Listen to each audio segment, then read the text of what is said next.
अस्सलाम वालेकुम प्यारे बच्चों। Class 7th subject Kashmiri lesson पढ़ क्यों पेज नंबर 27। तो रात कर 4 सवालन तान लिखे जवाब। आज लिखो सवाल नंबर 5। सवाल नंबर 5 पढ़ पन्नस कम चीज वन पढ़ पन अत कम चीज वन। जवाब पढ़ पन्नस वारिया किस्म पलो पोशाक वन मिसाल शाल रुमाल दोत शलवार कमीज टोपि तो माहरिन हंद खतर सूट तो बेतर।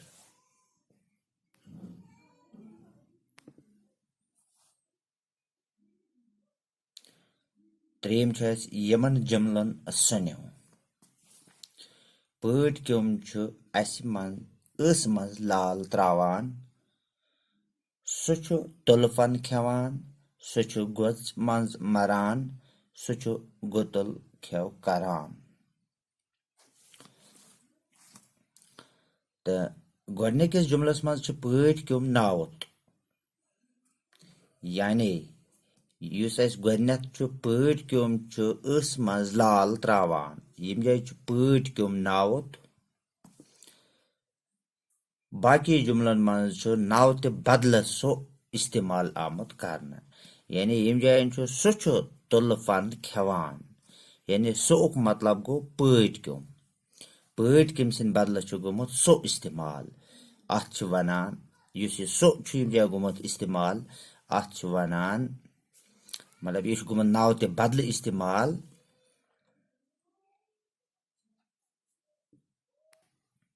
अत वनान इशार नावत। तो सह गोच मज मरान यानी सो गोमुत पढ़ क्योम सिंद बदल इस्तेमाल यह गो इशारा नावत। सह गुतुल खेव करान यम जाय तो सो यह गोमुत इस्तेमाल पढ़ क्योम सिंद बदल।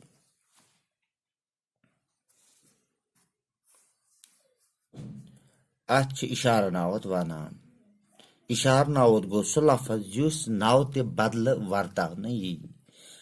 अस तोर समझ कि इशार नावत गो वो सह नावत युस कुन नावत बदल इस्तेमाल करना। यमो जुमलो मन चेरियो इशार नावत इन जुमल दित यमो मन चारन इशार नावत।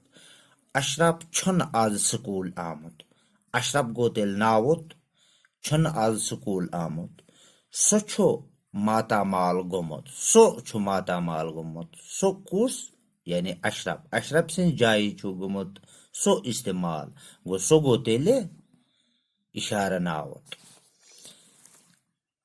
तमिस कल केथ युन तमिस कल केथ युन तमिस यानी अशरफस तो अशरफी जाय गोमुत तमिस इस्तेमाल तो अत वनान तेल इशारा नावत।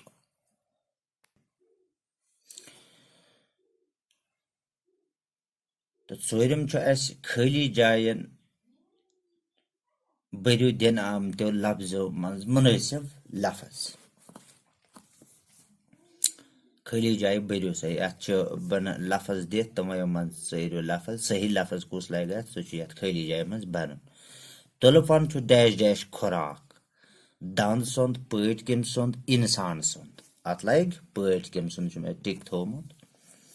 सवाल नंबर खाली जाय नंबर 2 डैश डैश पानस अंद अंद गोच वनान बुल बुल पढ़ क्योम तुलर पढ़ क्योम लग अत पढ़ क्योम पानस अंद अंद गोच हेरान पढ़ क्योम रचन वलिस डैश डैश वनान आरकश किरम कश बोर कश पढ़ क्योम रचन वलिस किरम क्रश वनान। चोरम रेशम सनत गई गोड डैश डैश मज शुरू रूसस मज चीनस मज कशीर मज अत रेशम सनत गई गोड चीनस मज शुरू। पंचम डैश डैश करत पढ़ क्योम वार वार बड़ गछान निंदर करत वड़ो करत किन खेव करत पढ़ क्योम वार वार बड़ गछान। शेम तुल पढ़ क्योम जान किस्मुक डैश डैश पैदा پٲدٕ کران ریشم پٲٹھۍ پن کِنہٕ کپر تُلہٕ پٲٹھۍ کیوٚم چھُ جان قٕسمُک پٲٹھۍ پن پٲدٕ کران مثال تُلہٕ پٲٹھۍ کیوٚم چھُ جان قٕسمُک پٲٹھۍ پن پٲدٕ کران